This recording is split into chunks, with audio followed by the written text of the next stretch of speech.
afternoon, everybody. So in today's webinar, we're going to talk about, or I am going to talk about Axon Server, and more specifically, how Axon Server deals with event storage. Now, Axon Server itself is a component that allows different instances of Axon framework-based applications, and technically speaking, also non-Axon-based applications to communicate with each other. And in that case, it doesn't really matter whether you have two instances communicating with each other, or if you evolve that environment into a microservices environment, or at least an environment with more services, or if you scale these services up or down. Axon Server will transparently have these components communicate with each other as they evolve and as they are deployed. It does so by treating all the messages by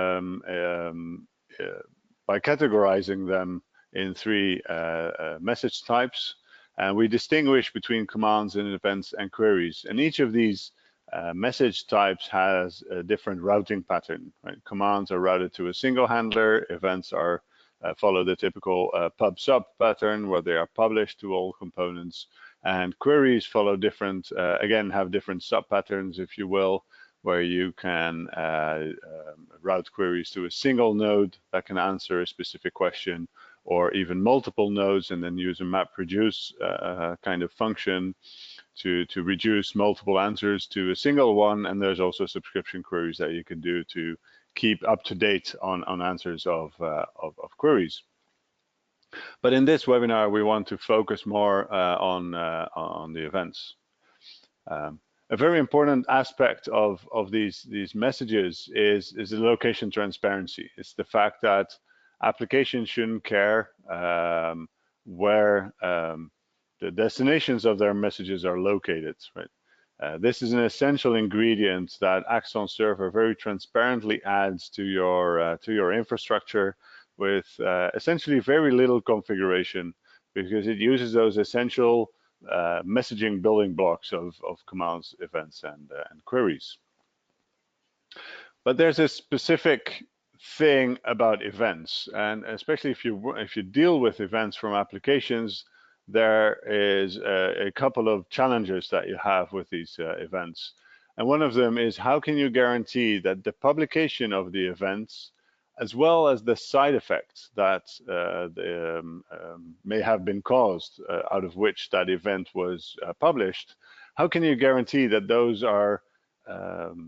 those commits are atomic? How can you guarantee that the publication and the state changes are atomic operations?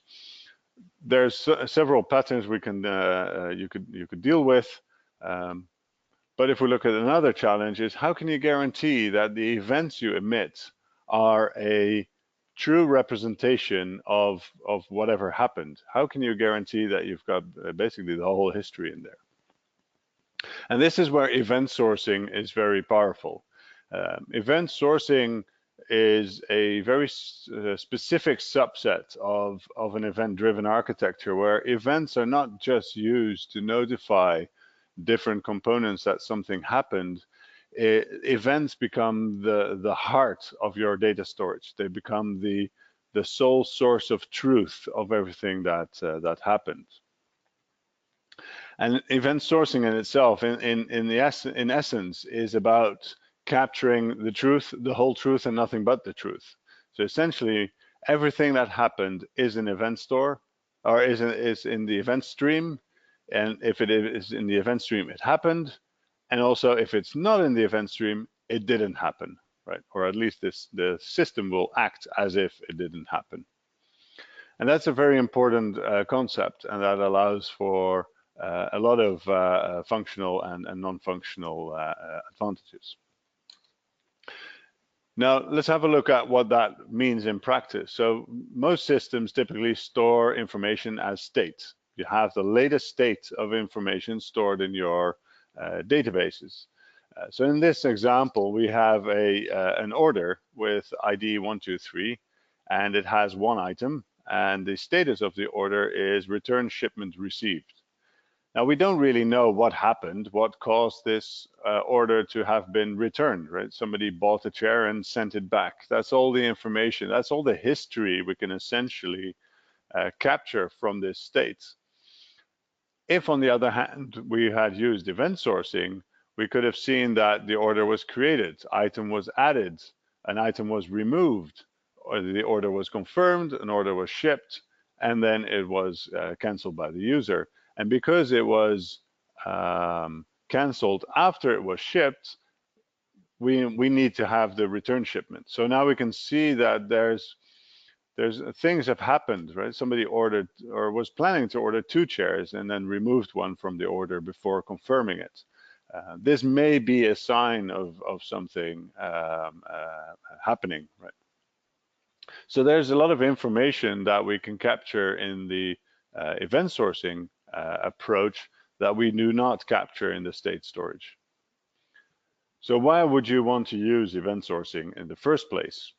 And there's a couple of business reasons, and sometimes they are very strict reasons, and sometimes they are less strict. A very strict one, for example, is auditing. Right? If you are in an environment where auditing is important, event sourcing can be of great help.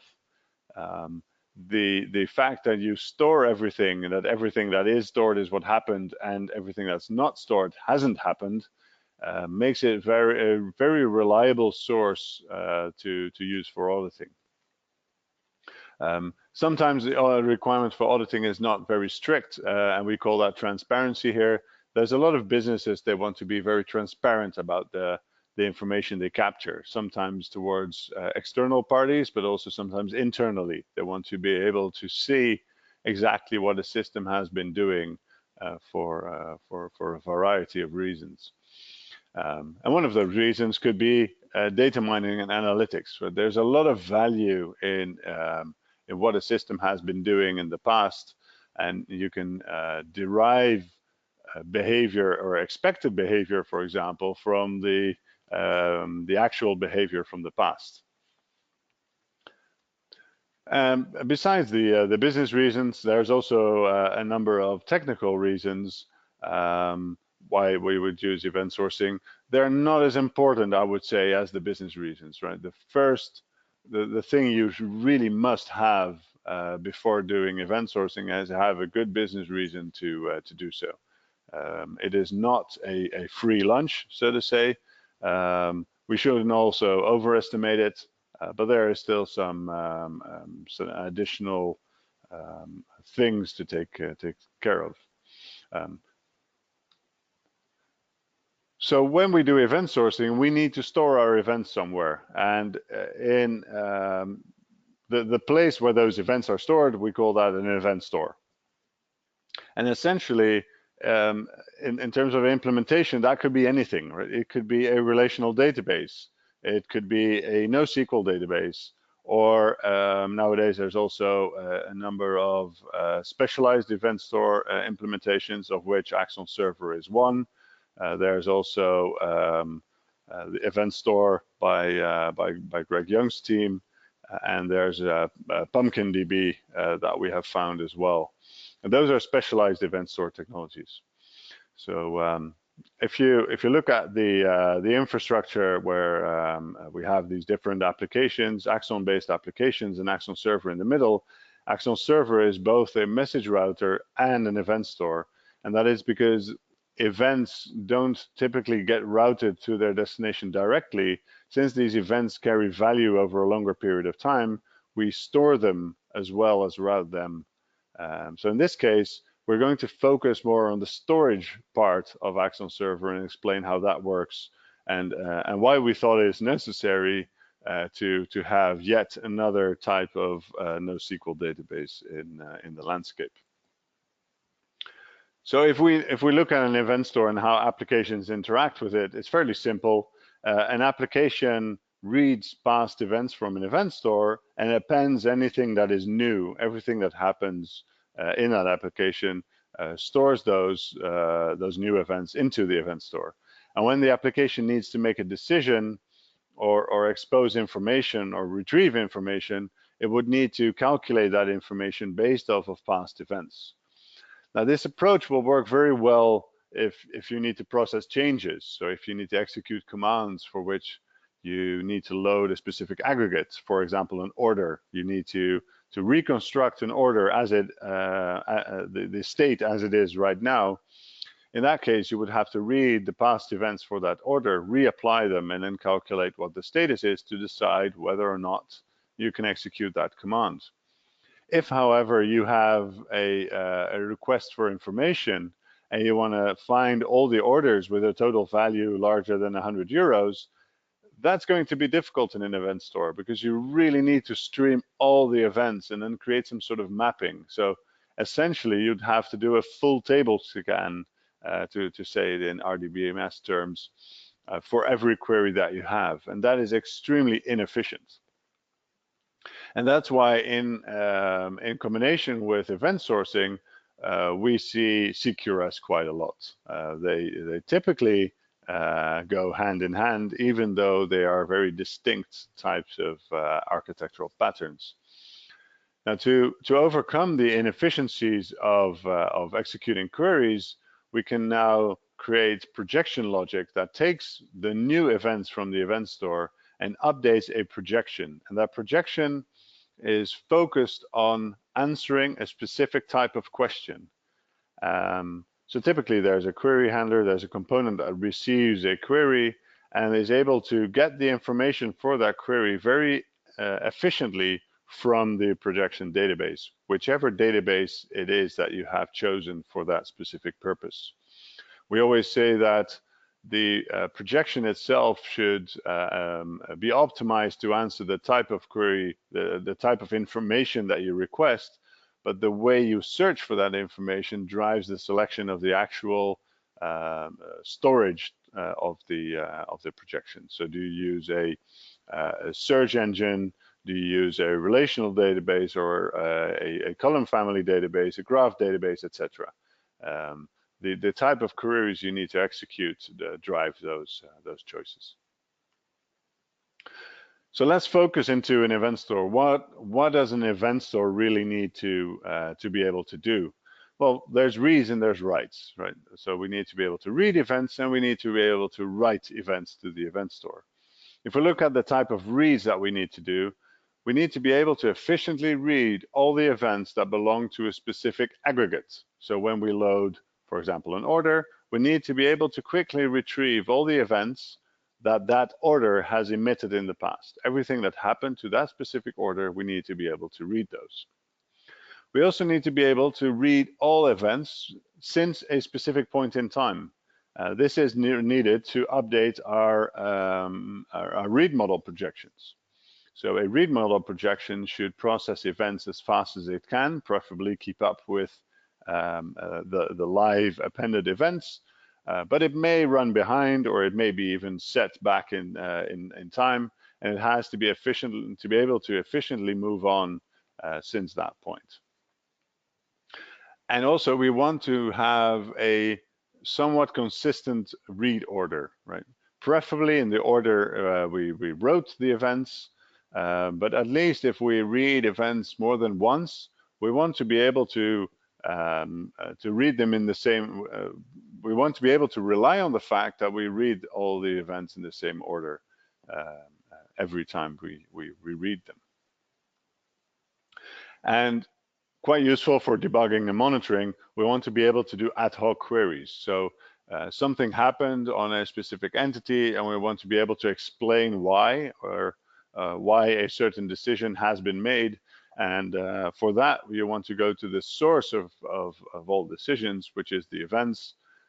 So the event source should allow you to execute an ad hoc query. It does not generally need to be extremely performant, but it has to be better than export all the events and in Excel, as a figure of speech, exclude certain records.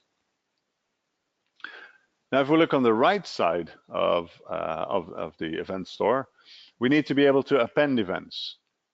And that's essentially the only thing.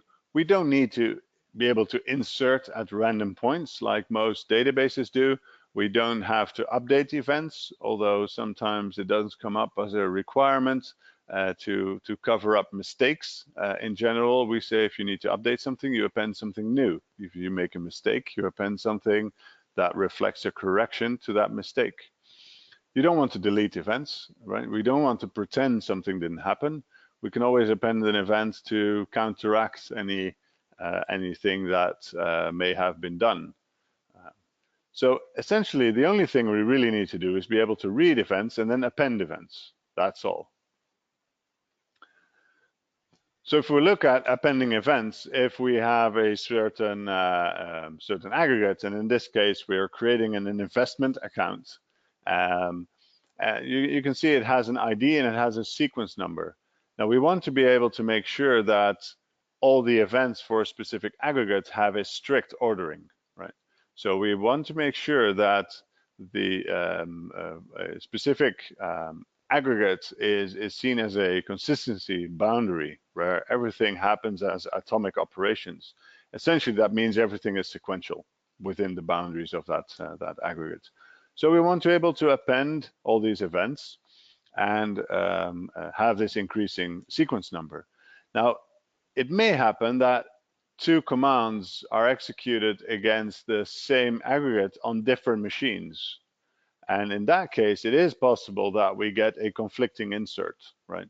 So a node has not seen that event 2 was inserted, and they both simultaneously try to insert sequence number 2 in this case. Now, preferably, an event store is able to detect that as a conflict and notify the second one to insert this specific sequence as conflicting. So in this case, both the 600 euro withdrawal as well as the 700 euro withdrawal would have been authorized given that there was 1,000 euros deposited onto the account. However, because the second one has a conflicting sequence, it should not allow this insert to happen, especially in this case because it would have allowed the account to be overdrawn. So we probably wanted to make another decision had we known that sequence 2 was also inserted. So if we look at our requirements, on the append side, we want to be able to validate these aggregate sequence numbers so we can guarantee consistency of all the decisions that we made. We want to ensure that all decisions that are appended to the event store are consistent with whatever happened before. Now, another one is in certain cases, we have a certain history, and there are some operations that may insert more than one event. In this example, we want to buy 5 shares of some company. In this case, and it may not be a very practical example, but just bear with me. We want to withdraw the amount of money in the same transaction as adding the shares to the accounts, right? Let's just hypothetically say that's what we wanted to do. So we want to insert sequence number 2 and 3 within the same transaction. We want to be able to ensure that if something goes wrong appending the third event, the fourth event, the one with sequence number 3, we want to make sure that the event with sequence number 2 is also not added. Right? So either they're both added or they're both not added. So we want to be able to append multiple events at once, which is atomicity in the storage and the ACID storage methodology, if you will. We also only want to read committed events, right? So while we are appending events but have not really finished our commit yet, we want to prevent components from reading those events because we may have to roll that transaction back. In that case, we definitely do not want events to be handled unless we can prove that they actually occurred. Right? And the last one is once we've committed events, we do not want to ever lose them again. Right? We don't want to again have a situation where we've handled events and then they disappeared for no obvious reason. So basically what we want in an event store is our typical ACID properties, right? The atomicity, consistency, isolation, and durability. Now there's some challenges. What if we appended a number of events, and in this case, a bank account was created and money was deposited onto it? What if that consumer is, or that customer is a good customer and has stayed with that bank for over 10 years? There will be a lot of events for a specific aggregate. That may take a very long time to reconsume all these events just to find out what the current balance of that account is when there's a new command coming in.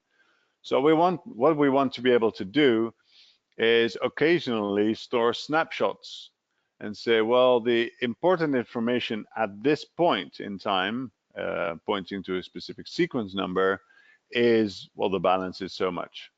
In this case, when we load the bank account, we can take the latest snapshot and take all the events that happened after the snapshot, and we have the current state as well.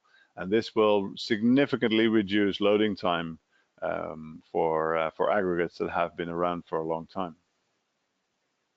Now, of course, snapshots are transparent, and it's very important that the snapshots themselves are calculated off of the raw events, so to say, from the event store, so that we can still guarantee that the snapshot is a correct representation of the events it replaces. And it's only a temporary replacement. The original events will always remain available for reading.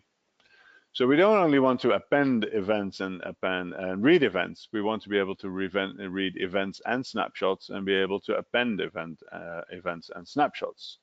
So we want to append the snapshots, and we want to be able to read this. When we read for a specific aggregate, we want to read the latest snapshots and all events that happened afterwards. If we want to load from, let's say, an event source repository, we want to load the current state of an aggregate, but we also want to read all events for an aggregate for auditing purposes. We want to know exactly what happened to a specific order if we need to either audit or debug whatever happened.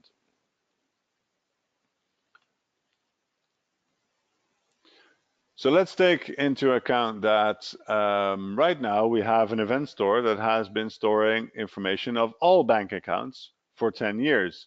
In that case, we can easily end up with billions of events, right?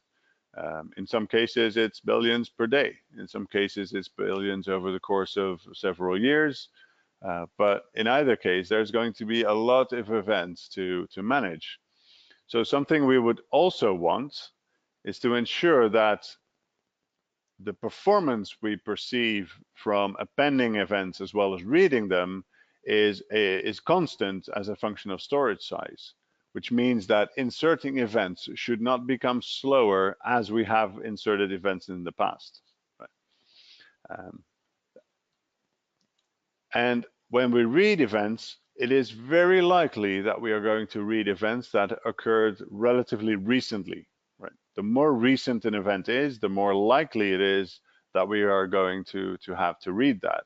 So it's essentially, that means that the event store should have some form of optimization to read events that happened recently. Right?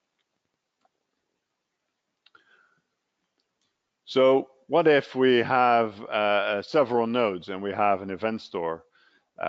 If a command handler appends events, how does the other node know that these events were appended? Right? So the typical approach that we had in Axon framework up until Axon 3, and still in Axon 4 if you choose the relational persistence, is essentially the only thing it can do is polling. But every now and then, just go to the event store and ask if there's new information to read. And if there's information, you'll get that back. Now that polling is a bit problematic because it adds to the latency between appending events to the event store and then reading them. The way to overcome that latency is to poll very frequently, but that puts a lot of stress on the event store, especially when it grows. So ideally, instead of so one way to overcome that is to say, well, we're going to use a message bus for live communication. This is what happened in Axon 2, and we have abandoned that strategy because it's extremely difficult to ensure that both happen at the same time. And again, there's some strategies for that, but those strategies add more to the latency, and it becomes very inefficient. Instead, what we've decided to do is make sure that the event store itself becomes the message bus. So it is important that the event store, ideally, is able to stream events to a node as they are added. So a node should be able to subscribe to events, and as they occur, we should use that connection to stream them to any subscribing nodes. Of course, taking flow control into consideration as not to flood a node with more events that it can actually handle. So if we go back to our list, we want to be able to push new ones as they become available when we read all of the events. So this is essentially our checklist of all the features that we expect from an event store. And right now, I want to go through a number of database types that we have and to see how they relate to this checklist of an event store. Now, there's a number of options that we compared. We're looking at some RDBMS. They're essentially all the same. Of course, they all differ in certain areas, but relational databases share, fortunately, a lot of characteristics that we are going to talk about. We will also take MongoDB, for which Axon Framework has support. And there's a number of contenders out there. Some of them are generic, and some of them are built for purpose. We'll have a look at Kafka and Cassandra, and then we're going to compare the Axon event store with the one that Greg Young's team has built, as well as PumpkinDB. So let's have a look at relational databases. They have some very typical advantages, right? It's a very well-established technology. They have very good transaction support. I mean, they have been around for a long time, and to get knowledge about operating the relational databases is very easy, right? There's a lot of knowledge out there that we can rely on. The biggest downside of it is they are not built to store ever-growing data. They are designed to be able to access any information in any table at more or less the same speed. So we see when we benchmark relational databases, we see a very heavy performance degradation as we insert more data. And in this case, you can see that the write throughput drastically goes down and then stabilizes more or less at some point, which is a relatively low performance, as we'll see in a comparison later on. We did not put any scale on the vertical axis because it is possible to get the line up or down depending on the type of hardware that you put under it. But for this benchmark, it was just important to display that it does get slower as you add more data. Right. And it has to do with the way the B-tree indices of relational databases work. They become bigger and more expensive to maintain. The trees are deeper as more information is added, so there's more page faults as soon as these B-tree indices don't fit into memory anymore. So the cons is that there's a scalability issue with relational databases, and yes, there's some implementation currently out there that tackles some of these problems, but they tackle still just the general purpose accessing all information at the same performance levels, rather than focusing on recent events and being able to get that static performance function. Relational databases typically don't really have a very clean way to push events either. Some implementation have specific notification support, but you can't really say, well, here's a query, and as soon as any information in that query changes, send it to me, right? A query is executed and then is finished.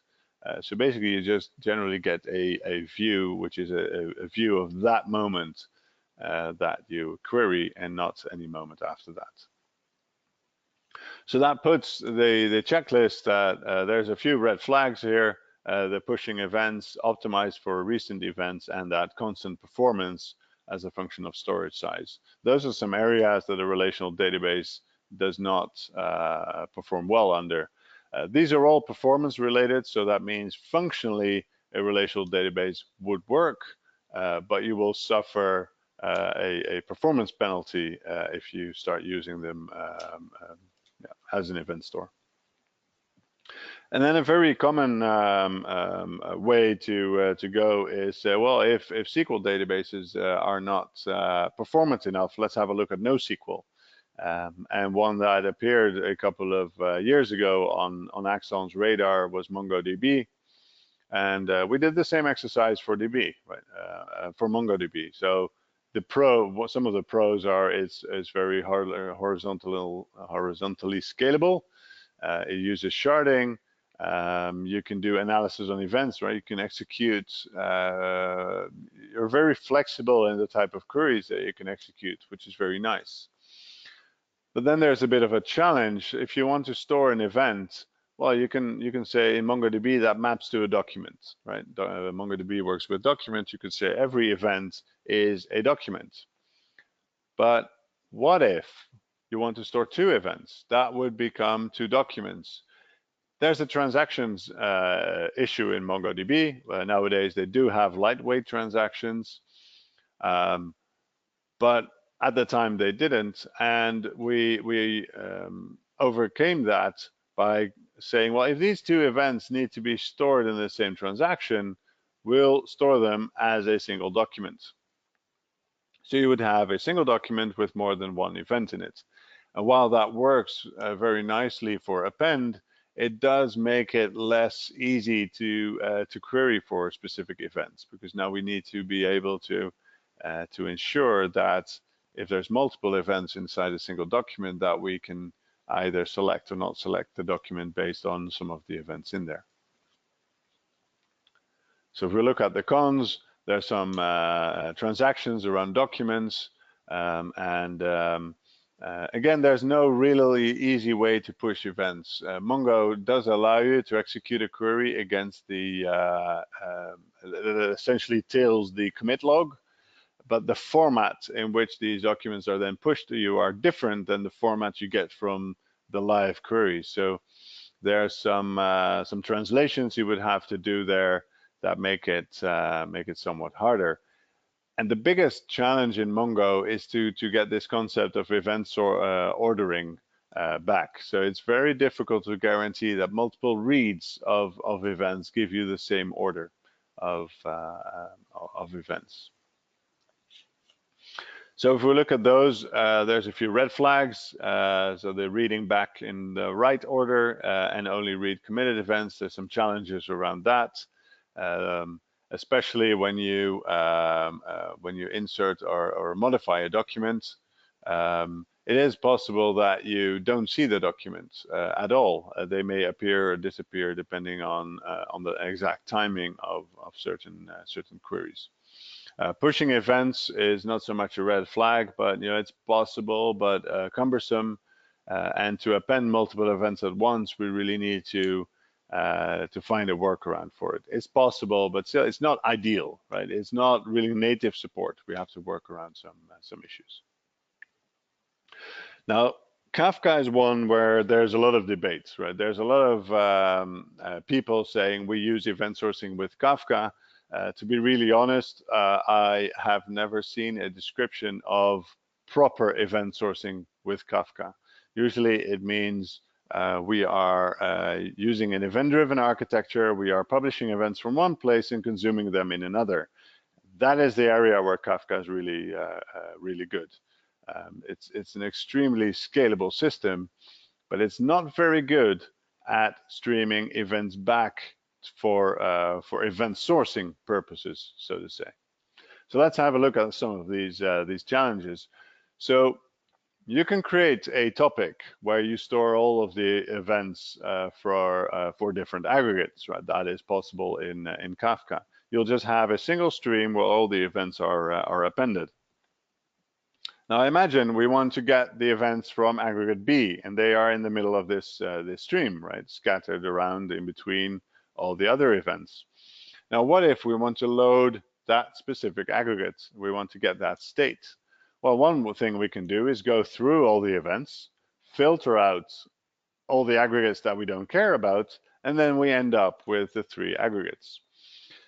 That probably works if you have a very limited set of events in total, right? Then you can go through the entire database. So in real large volume, large scale systems where Kafka is really in its place, this would not be a very suitable solution. Another solution that we have seen out there is to use a topic per aggregate. That is somewhat problematic as well, because if we have a look at how topics work, so a topic is a logical thing. It can span multiple machines, and it's just a concept in Kafka. It is then implemented on specific machines as physical partitions, and every partition consists of a number of segments. The problem is that this partition has a representation on disk. There is a directory for every partition, and then every segment has a number of files in it. So this doesn't really scale to millions of aggregates. You cannot have millions of directories on a disk. Well, it will not. This will not work. So every time you create a new aggregate, you will have to create all these files associated with that aggregate. So Kafka is very scalable when it comes to just appending and then reading the total number of events, the total events, but it is not scalable when it comes to number of aggregates and being able to read all those aggregates. There's also no snapshot support in the way that event sourcing would require that. So that all takes everything takes workarounds, and all these workarounds come with their caveats too. So that makes Kafka really actually unsuitable for the use in event sourcing. It may be suitable for some very specific, I would say, niche cases where you just have very few aggregates, or that you will not have that many events and you can just filter through. But as a generic solution for event sourcing, it will not suffice. Then there's Cassandra, also mentioned often as a very scalable database. It is very good as multi-data center scalability. It uses peer-to-peer communication to make sure that these large clusters can operate, and the consistency that you have in reading and writing is very tunable. You can decide per read or write whether you want to have a highly consistent read or an eventual consistent read. And that makes it very suitable for specific use cases. Unfortunately, Cassandra is not efficient. For a while, it was even unable to detect these conflicting sequence numbers. So if you would naively implement an event store on Axon on Cassandra, the second write to the same sequence number would blindly overwrite the first one. And that can be extremely problematic, because you will have your view models updated, but you will never be able to find the event that caused that update because it was overwritten with another one. And another challenge is, well, if it's a distributed system and it works with eventual consistency very strongly, so it is eventual consistent rather than strongly consistent. Imagine two nodes receive the insert or the update for the same event at the same time, right? You can do an insert into events if not exists, right? So nowadays we can use what they call lightweight transactions to make sure that I only want to insert this if this value does not exist. The problem is it may not exist on your node, but it could exist on another one. To be able to implement this, and this is literally from the documentation of Cassandra, an operation like this takes 4 round trips between nodes. And they say themselves that this is something you should scarcely use. This should not be a normal kind of operation, right? So it clearly states that you should not do this all the time. But unfortunately, we need it for event sourcing. So because it's not an exception of an insert, but this is the standard, that basically disqualifies Cassandra as a suitable event store, because we need to be able to guarantee that whatever information we store is correct. So let's have a look at the built for purpose, and of course they check all the boxes because they were built with all these boxes in mind. There's the event store by Greg Young's team. I explicitly call it that because event store is both a generic term for a storage of events as well as that product name. So when I refer to that product, I explicitly mention it. It is written in .NET, and they have clients for .NET. They also have clients for akka in Java, and it is generally seen as part of a .NET ecosystem. We very rarely see it as a contester in the Java space. It also places a lot of emphasis on projection logic, so executing projection logic in the event store. And while that may seem as a very nice idea, we have decided not to allow that on Axon Server, because an event store is supposed to store events. Projection logic is something that we believe should be handled in consumers of these events, so specific components that consume events and project that into other databases. You can't always describe everything you want as some embedded JavaScript function executed in some other environments.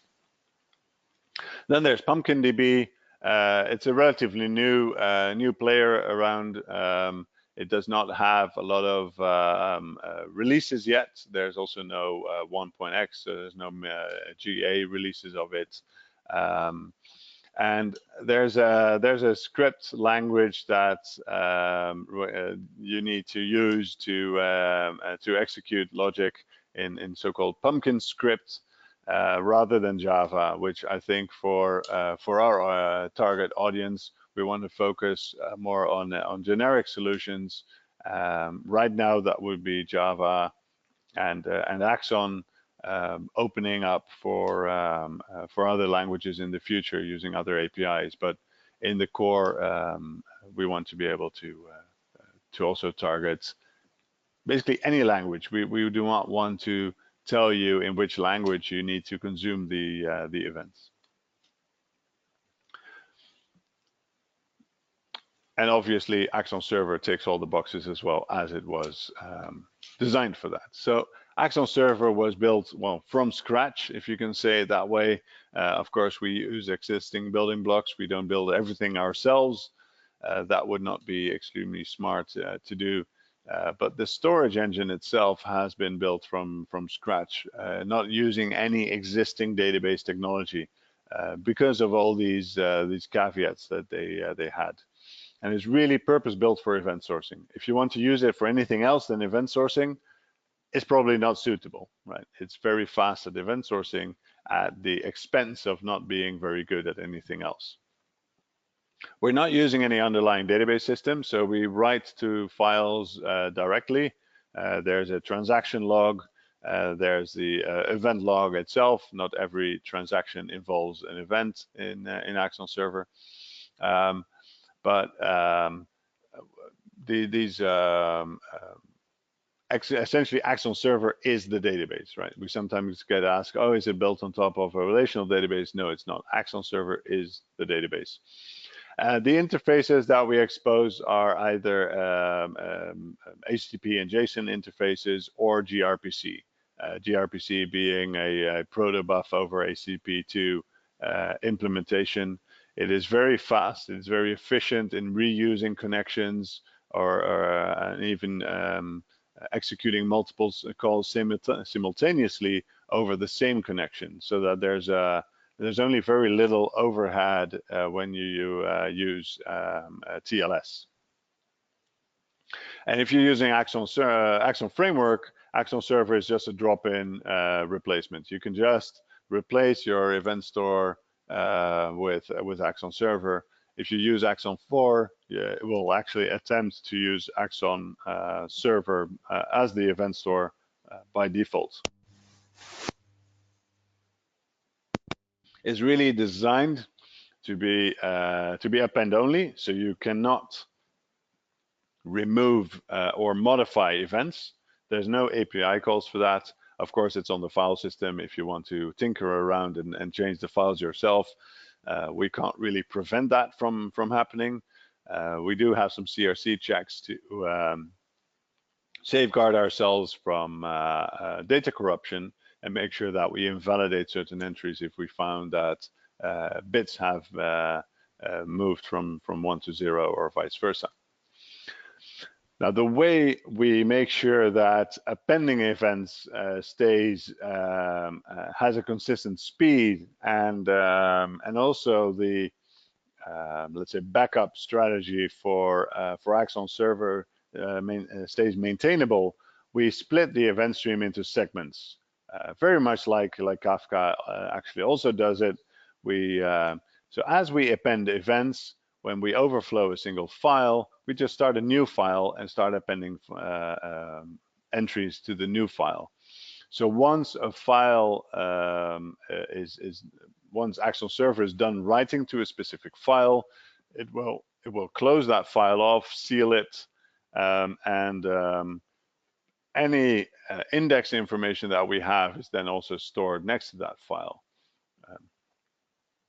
It also has built-in support for snapshots, which works in a very similar way. It also stores these segment files, and then every snapshot in that snapshot file will point to the last event that was included in that snapshot. So we can very efficiently read all the events that came after that specific snapshot. So within every segment, we have optimized the search for events that belong to a specific aggregate. So every segment consists of a data file that contains the data of your events.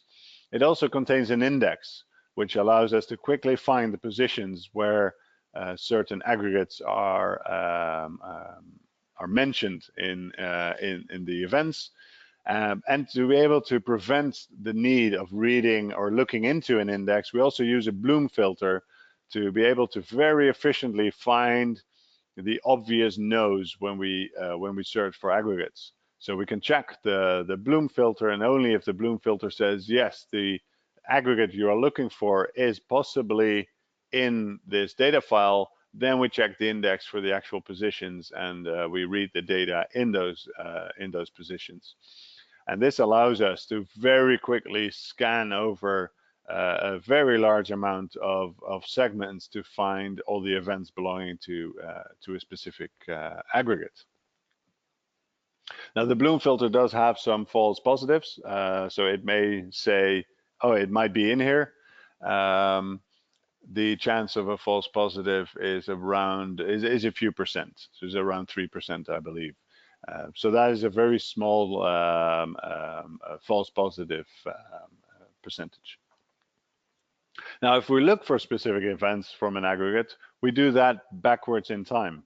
So we really optimize for reading, for very quickly reading events that are in the last segments of the event store. So a single segment is read from start to beginning, but we explore the last segment first. We execute the Bloom filter. We check for events, and if the events we're looking for starts there, so if you want to read from event 0, we will find whether the aggregate is mentioned in that file using the Bloom filter. If we get a positive response, we can check the index very quickly to find if event 0 is in that file. If not, we can move back further and search back in time. So aggregates that are used frequently are very fast, and Axon Server is very fast at finding and retrieving those aggregates.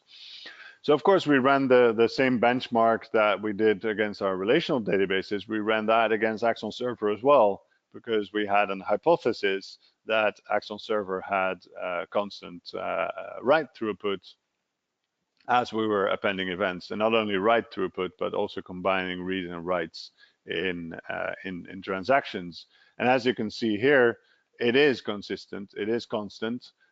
There's a few ups and downs, and they have to do with the fact that these segments are changed. So every time a new segment is created, there's a bit of I/O on Axon Server that causes this, I would say, very minor dip. But as you can see, the line is very constant.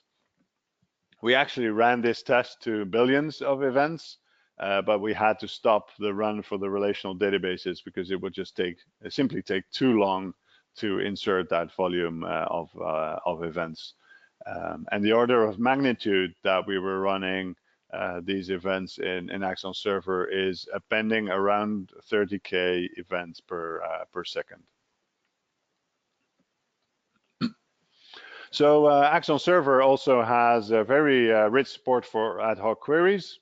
You can use the GUI, you can use an API. In this case, there's a very simple query. You can just filter out events for a specific aggregate identifier, if you will. But we also support somewhat more complex queries where you can say, well, the payload data must contain a specific word, or you can use XPath to grab the amount or grab specific data from your payload if the payload is XML. If it's not XML, there's also JSON functions, JSON path functions that you can use if the content is JSON. You can select certain elements, etc. And these events also run live. So as you insert data, your values change. So you can do group by queries and get sort of use that information for dashboards, for example. Axon Server uses a floating single master approach. So the event storage uses a write quorum, which means that a majority of the servers in the cluster must acknowledge an append of events before it's considered a committed transaction. This makes the Axon Server cluster durable or reliable, even in the case of failure of individual nodes. When a node fails, in this case, we killed the leader. A new leader will be elected, and it will start replicating with the remaining node. Now, they together still have a majority, so as soon as node 1 acknowledges any append events to node 2, it will still commit that transaction, and as soon as node 3 comes back, replication to that node starts as well, so that when so that it can catch up, storing all the events.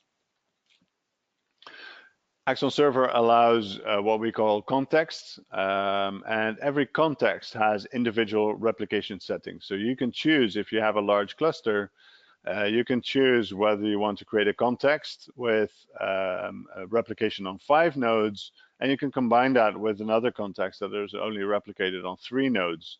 So the availability characteristics of every context is different.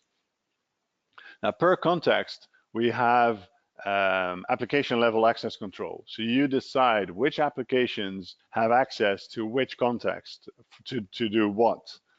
So we use an access control list where you can say, well, application A identifies itself with a certain token, and that token gives it access to context A. That's great. Application A can connect there. Application B will connect to context B, and application C maybe can connect to both contexts, both A and B.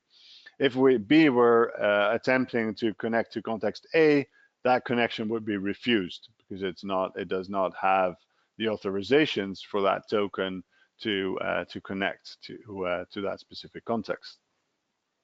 If we want to disconnect an application because we notice it's misbehaving, or it should be phased out, or it shouldn't have been live in the first place, we can simply remove that entry from the access control list, and in that case, application A will be disconnected from that context. So in Axon Server, you can control everything from configuring these tokens to executing queries. Everything can be executed either through the API and UI, and in most cases also the CLI. So the CLI is just is essentially an executable jar file that comes with with Axon Server. That makes it very easy from command lines to just execute. Well, I want to see some metrics of my node. You can also use the API. So essentially, you can use curl or even type it into your browser bar if you want to, and then you just get a response with, in this case, the status of a specific node. And of course, if you prefer to use the UI, you just go to the specific address and click on the buttons and see the information as well. This makes Axon Server very easy to use in a infrastructure as code environment where you want to use scripts to set up clusters. So if you want to get started yourself using Axon Server, it's actually fairly easy. So Axon Framework has been around on GitHub for a long time. You can use Maven Central to get your dependencies. So just configure them in Maven or Gradle or whatever build tool that you use. The standard edition of Axon Server can also be found on GitHub. It's in the Axonic organization called Axon Server SE, the standard edition. If you're interested in running it rather than looking at source code, you can get it from Docker Hub, as well as download a zip file if you want to just have the plain jar files. If you want to get started with Enterprise, then you can send an email to our sales, my sales colleagues, and they will happily provide you with a trial license so you can play around with the Enterprise features as well. So essentially, if you just go to axonic.io/download, you can get a full download package which contains the framework as well as Axon Server standard edition. It has a sample application that is just ready to run right away, and there's a guide additional to the reference guide that has some steps to get you started and explain how the sample application works. So if you want to get started, this is the easiest way to go. Now, if you want to know more about what we are up to, in September, on the 27th to be precise, we are organizing our third event-driven microservices conference. The first two were a big success, so you definitely don't want to miss this one. We'll have some keynotes by Alberto and myself. There's a number of breakout sessions where different customers, so two from the Netherlands and two from abroad, one from Belgium and one from the US, they will explain how they've been using Axon in their environment. We separated them into two tracks. One track is to ease into Axon and find out how they use it, and the other one is more about very advanced features, using them in large-scale implementations. And of course, you want to get your hands dirty as well. So there's workshops where you can find out about chaos engineering, event storming, or use Axon itself. that's it. If you want more information, you can go to our website. And that's it for the webinar. And let's